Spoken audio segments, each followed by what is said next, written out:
wasiirka wasaaradda isgaarsiinta iyo diplomatiska uu ugu horeeyo safiirkeena Uganda iyo dhammaan marti sharafta kale gudoomiyaha IBS Bank iyo agaasimayaasha iyo marti sharafta halkan isugu timid iyo diblomaasiyiinta qaranka Soomaaliyeed waxaan ku salaamayaa assalaamu calaykum waraxmatullaahi wabarakaatuh.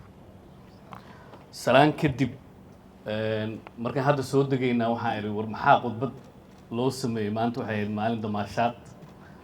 maalintii Afrika oo la doonayay dadku intay iswareystaan dadkii waqtiga isu hayay iyo qolooyinka siyaasiyiinta ah ee badanaa aan la helinba meesha lagu heli lahaa ee lagu sheekaysan lahaa bay ahayd maxaa loo sameeyay khudbooyinka marka waa soo gaabin doona hadduu Allah awoodda la yiraahdo maanta oo ay tahay bishu May 25keeda 2025 waxaan xuseynaa sanad guuradii maalintii Afrika oo ka soo wareegtay muddo 62 sano ah. waxaad la socotaan midowga Afrika in uu magaciisa ahaan jiray ururka midnimada Afrika OAU hadeertaan uu yahay ururka midowga Afrika ee AU oo magaaladiisa ama xaruntiisa ay ku taalo magaalada Addis Ababa marka muddo 62 sano ah oo Afrika in badan oo kamid ah ay xor ahayd in badan oo kamid ahna ay dawladnimo iyo dawlad isku jirtay waxaa mahad ah maanta inaan halkan idinku hogaamiyo annagoo dhanna aan maanta halkan anagoo caafimaad qabno uga soo qayb galno xafladan munaasabadan ku salaysan maalinta Afrika oo halkudhigeedu uu yahay cadaalad u raadinta Afrika iyo dadka asal ahaan Afrika ah iyadoo loo marayo magdhow marka maanta waa maalin weyn dadyooga ama ummadaha adduunka ku nool maalinta ay xusayaan maalintooda waa maalin weyn annagana maalintii Afrika maadaama ay maanta tahay waxaa muhiim noo ah inaan weynayno waliba wasiir aweys waxaan leeyahay safarka xiga inta aan ka sii balaarino wasaaradahoo dhan in ay qayb ka noqdaan iyo private sector-ka oo xaflado waaweyn loo sameeyo maalinta Afrika ayaan runtii soo jeedinaynaa sidaan idin sheegay Afrika marna waxay cadaalad uga baahan tahay wixii soo gaaray ee ay soo martay xilligii gumaystihii marna annaga dhexdeena cadaalad u baahan oo annaga lafturkeena inaan isu cadaalad farno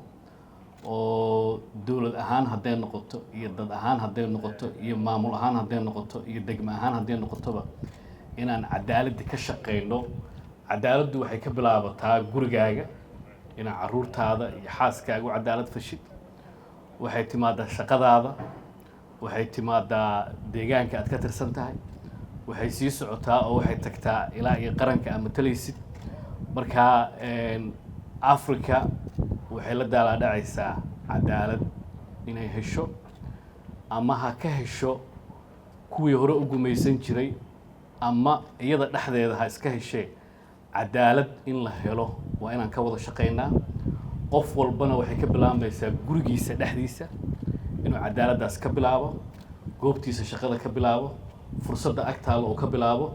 marka waxaan rabnaa oo aan maanta idinkala dardaarmaya hadduu Allah awoodda la yiraahdo maadaama sanadkan lagu saleeyay inay noqoto cadaalad sidii loo fali lahaa inaan bilaawno waxaan rabaa inaan ku daro Soomaaliya waxay sii tahay meelaha u baahan in cadaalad wax badan laga qabto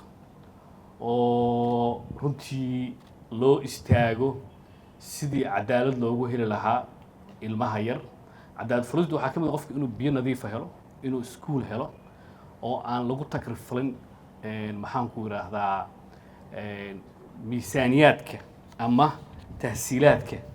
aan dawladnimo u bixinayno ama shakhsiyan oo mas'uul qof walba ka yahay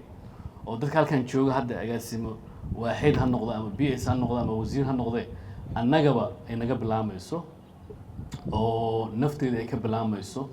inaan runtii ku dadaalno sidii aan cadaaladdaas u horumarin lahayn maanta waa maalintii Afrika ilaahay waxaan ka baryaynaa Afrika oo intan ka wanaagsan inaan ilaahay inuu tuso ilaahay waxaan ka baryaynaa Soomaaliya oo intan ka wanaagsan inuu ilaahay noo tuso marka insha Allah let's celebrate for Africa Day. آدي أنا أمها سنتين. Thank you so much. السلام عليكم ورحمة الله وبركاته.